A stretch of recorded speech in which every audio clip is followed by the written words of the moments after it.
There is something quietly interesting about silence in the digital age.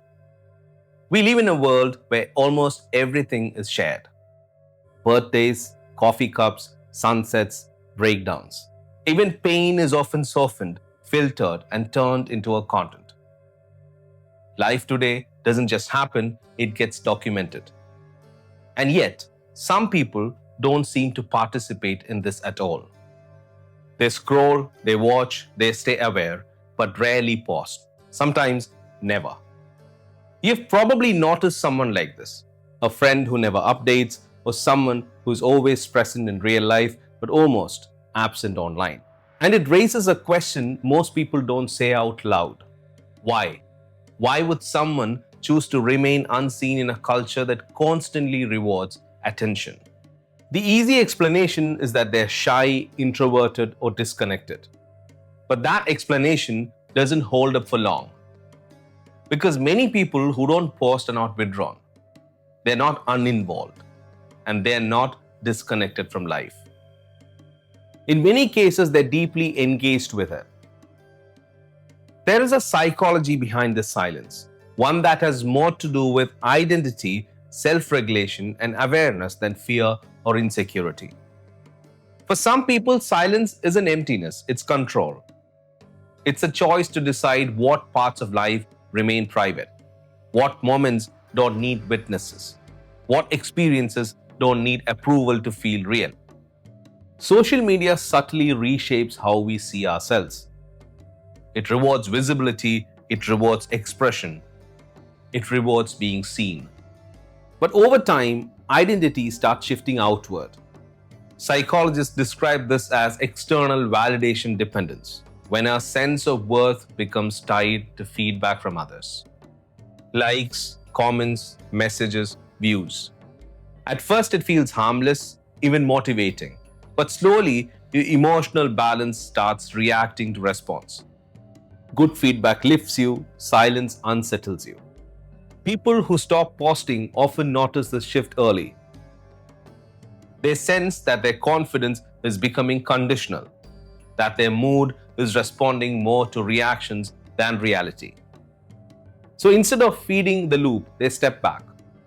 Researchers show that people who post less frequently often score high in self-regulation and introspective awareness. In simple terms, they're more aware of why they do what they do. They aren't asking, will this look good? They're asking, does this actually matter to me? That question changes everything. Most content online isn't just communication, it's identity presentation. Every photo, every caption, every update quietly says, "This is me. Do you see me?" Psychologists call this self-presentational pressure, the constant awareness of being evaluated. Even when no one is commenting, you feel watched. When someone stops posting, that pressure begins to dissolve. Life stops turning into performance. Moments stop feeling like material. You stop framing experiences for reaction and start experiencing them directly. The coffee is no more a content, the trip is no more a post, the achievement no more feels incomplete without applause. This doesn't mean people who don't post reject social media entirely. Most don't. It simply stopped feeling authentic to them. Another critical factor here is social comparison. Humans naturally compare themselves to others. But social media turns comparison into a constant scoreboard. Not just how is my life, but how does my life look compared to others? People who don't post often become aware of how mentally exhausting this is. Even when you know better, comparison creeps in. Confidence subtly erodes. Satisfaction becomes harder to access. This explains why people stop posting quietly. No announcements, no explanations. Just a slow absence. Often it follows emotional burnout. They once shared a lot until sharing started interfering with the moment itself. Every good experience created pressure to repeat it. Every post increased expectations. Psychologists refer to this as performance fatigue, the exhaustion that comes from constantly shaping yourself for an audience. So they pull back not because they stopped caring, but because they care deeply about presence, meaning, and honesty. Another important concept here is psychological ownership. It's a feeling that certain experiences belong fully to you. When something is posted, ownership subtly shifts. It becomes open to interpretation, to judgment, to misunderstanding. Some people are more sensitive to that shift than others. They don't want deeply meaningful moments turned into commentary. They don't want growth turned into inspiration content. They don't want joy dissection. So they keep certain things offline. Not because they're hiding, but because they're protecting something. And that choice isn't withdrawal, that's boundary setting. There's a biological layer to this. Social media operates on dopamine, the brain chemical tied to reward and motivation. Each notification carries a quiet message: you matter. And over time, the brain begins to expect it, seek it, and depend on it. When someone steps out of that loop, it's not boredom, it's awareness. In psychology, this is called an internal locus of control, when stability and self-worth comes from within, not external response. People with a strong internal locus of control don't need constant feedback to stay grounded. Their sense of self doesn't fluctuate with attention. That doesn't mean silence is always peaceful. Some people stop posting because of anxiety, fear of judgment, fear of being misunderstood, fear of being ignored. Modern platforms amplify evaluation anxiety, the feeling of being watched even when no one is actively watching. For many, the cost of visibility becomes too high, so they choose quiet. What's often misunderstood is this: not posting doesn't mean disengaging from life. In many cases, it does the opposite. People who don't post often become more present. They cook without documenting. They travel without tagging. Feel without explaining. Presence changes perception.